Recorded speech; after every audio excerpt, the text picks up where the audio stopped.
Namaku Suryo. Aku memiliki sebuah kisah mistis yang tak terlupakan seumur hidupku. Kisah ini terjadi saat aku berusia 20 tahun.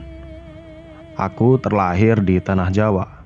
Namun aku menghabiskan masa kecil hingga pendidikan SMA di wilayah Sumatera.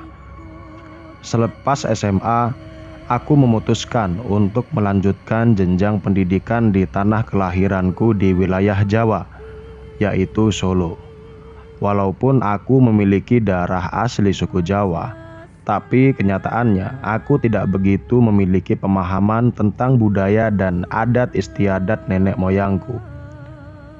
Suatu hari, Pak Deku, yaitu kakak dari ibuku, akan mengadakan hajatan ngunduh mantu anak tertuanya. Untuk keperluan itu, aku harus menginap di tempat saudara sepupu di wilayah Magetan, Jawa Timur.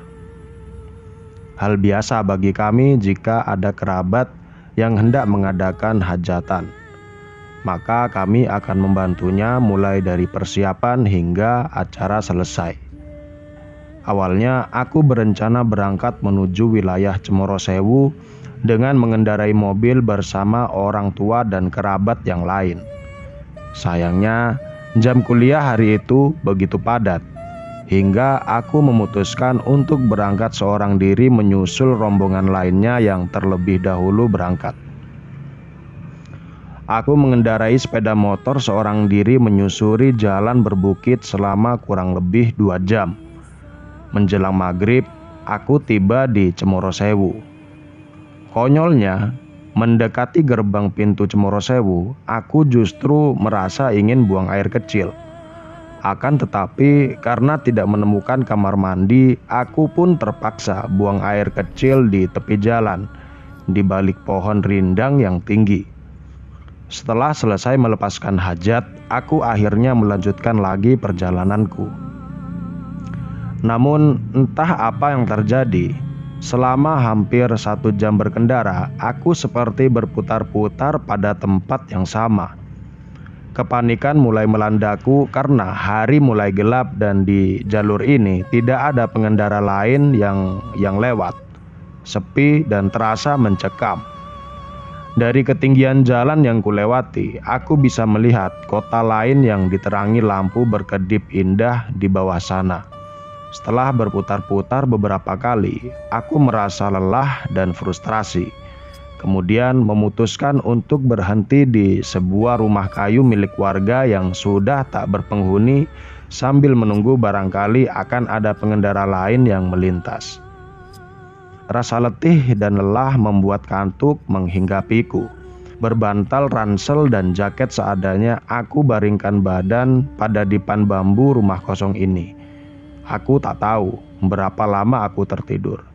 Tiba-tiba, gendang telingaku mendengar suara bising orang-orang yang berseliweran. Aku terbangun membuka mata. Tempat ini begitu ramai bagai sebuah pasar. Bocah-bocah kecil berlarian dan beberapa orang dewasa sibuk tawar-menawar barang dagangan mereka. Aku senang karena tidak lagi sendirian. Aku bangkit dan berjalan mengelilingi pasar tradisional itu. Aneka macam jajanan dan kebutuhan dijual di sini. Penciumanku mengendus aroma lezat sebuah makanan. Aku berjalan terus mencari sumber bau yang membuat perutku mendadak lapar itu. "Permisi, Bude. Beli satenya ya. Makan di sini," ucapku sambil duduk di dingklik yang tersedia di dekat jualannya. Aneh. Perempuan penjual sate itu seolah acuh. Dia terus berteriak lantang menawarkan satenya. Sepertinya dia mengalami masalah pada pendengaran. Aku coba sekali lagi sambil mencolek bahunya. "Bude, beli," teriakku mengeraskan suaraku. Tiba-tiba suasana menjadi hening. Suasana yang tadinya riuh mendadak menjadi senyap.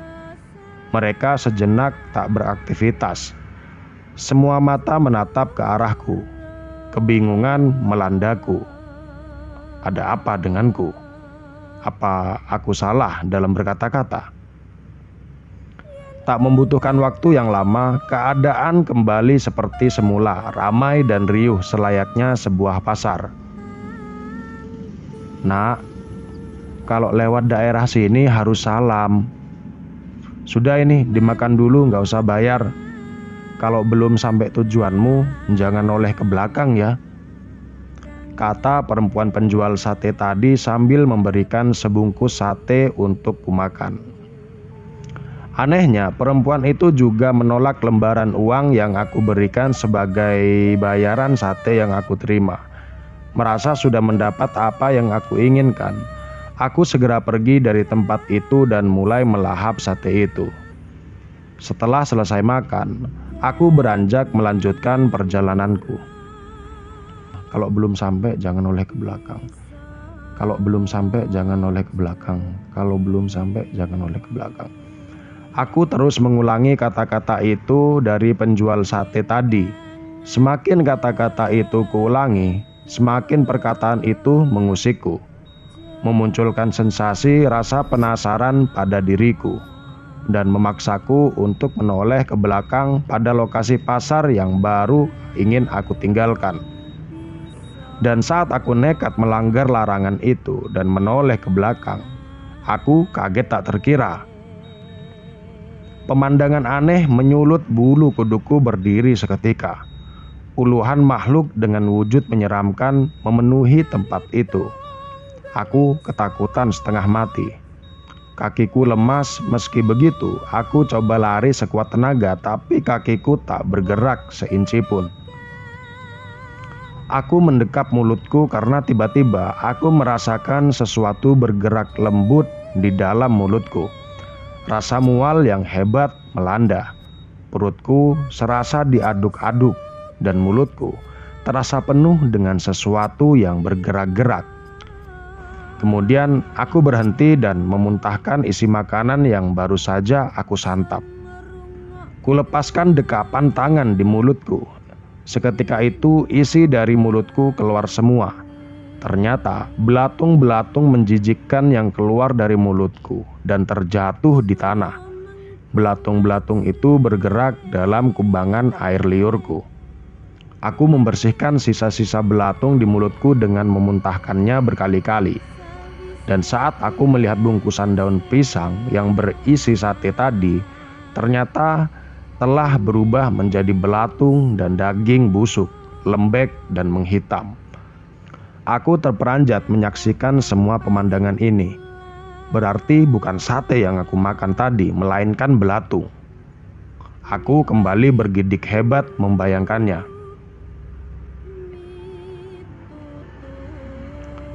Rumah Pak Aryo kini kembali seperti semula. Tidak terlalu ramai seperti 2 hari lalu saat acara ngunduh mantu berlangsung. Terlihat beberapa tetangga yang membantu Pak Aryo membereskan peralatan dan perlengkapan sisa-sisa hajatan. Sementara itu, di dalam rumah Pak Aryo, keluarga besar mereka sedang berkumpul. Di sudut ruangan, Ibu Asih, Ibu Suryo, duduk terpekur memandangi lantai dengan tatapan yang kosong. Di sampingnya Ayah Suryo, Pak Iwan, berusaha menghibur Bu Asih agar beliau tidak panik. Pak, Suryo udah 4 hari berangkat ke sini, kok belum sampai juga. HP-nya mati, nggak bisa dihubungi. Aku takut terjadi sesuatu dengan Suryo, Pak. Tangis Bu Asih pecah, air matanya mengalir deras. Sabar Bu, insya Allah Suryo baik-baik saja. Toh kita juga udah ngelaporin hilangnya Suryo ke polisi. Aku takut Pak, anak kita. Bu Asih tak mampu meneruskan kata-katanya, hanya tangisnya yang terdengar. Suryo, kemarilah, ikut aku. Aku akan nunjukin jalan pulang, ujar sosok kakek tua yang tiba-tiba sudah berada di samping Suryo yang lemas kehabisan tenaga. Ingat ya Sur, saat berjalan pulang jangan sekali-kali kamu noleh ke belakang. Apapun yang kamu dengar, apapun yang kamu lihat, dan apapun yang kamu rasakan, abaikan aja. Loh, kakek siapa? Sang kakek tersenyum tanpa menjawab sepatah kata pun pertanyaan Suryo. Sembari menepuk pundak Suryo, kakek tersebut membantu Suryo untuk berdiri. Suryo mengikuti langkah kakek yang walaupun usianya telah lanjut namun masih terlihat gagah saat berjalan. Malam semakin pekat. Di samping kanan kiri jalan yang mereka dipenuhi pohon-pohon yang tinggi dan rimbun. Suara binatang liar terkadang sesekali muncul, menimbulkan aura mistis yang membuatku merinding tidak berkesudahan.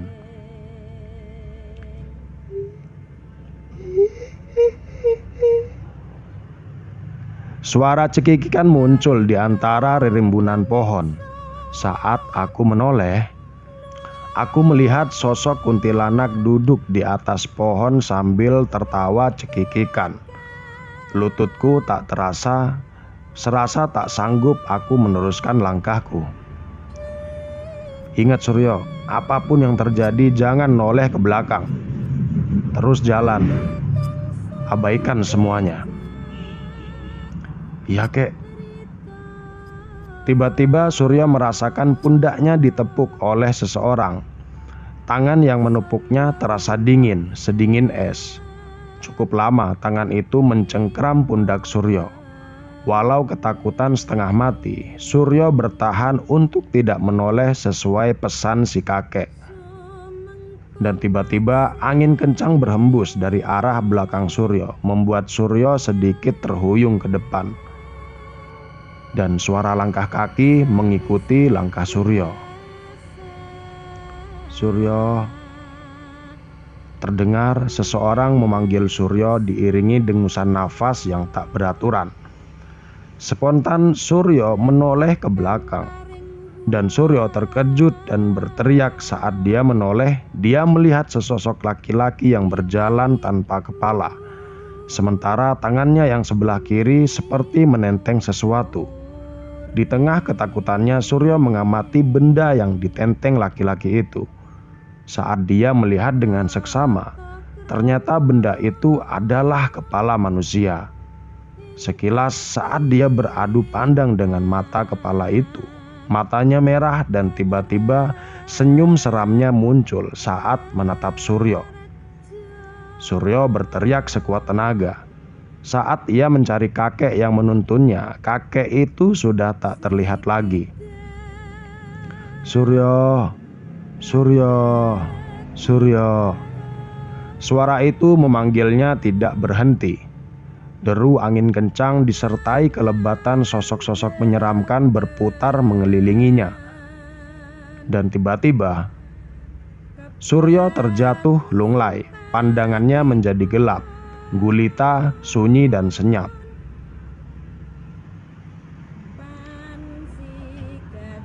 Halo, permisi. Ini benar rumahnya Suryo, putra dari Pak Iwan. Beberapa petugas kepolisian sudah berdiri di depan pintu rumah keluarga Suryo. Benar Pak, Suryo anak kami. Dia sudah 2 minggu pergi dari rumah tapi takut terjadi apa-apa sama dia. Maaf Pak Iwan, kami ingin ngasih tahu berita tentang Suryo anak Bapak. Dia udah ditemukan di sebuah jurang. Alhamdulillah anak Bapak sudah bisa kami evakuasi. Sekarang Suryo berada di rumah sakit. Kondisinya memprihatinkan. Bapak berdoa aja semoga Suryo bisa selamat. Pak Iwan dan Bu Asih tanpa berpikir panjang menuju rumah sakit tempat Suryo dirawat. Hanya saja setibanya di rumah sakit, Suryo terlihat linglung dan tak mengenali mereka.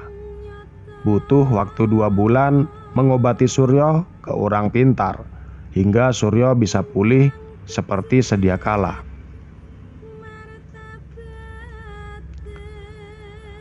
Demikian cerita ini ditulis dan dibagikan oleh Mbak Wiwin melalui @cerita_setan.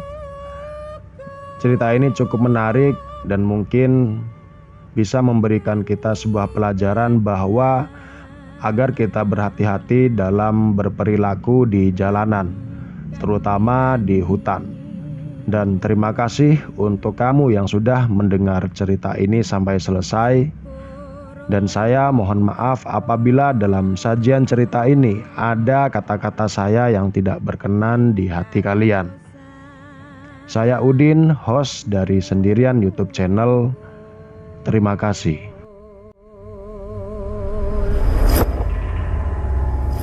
Tan mikir pawewehing liyan iku pantes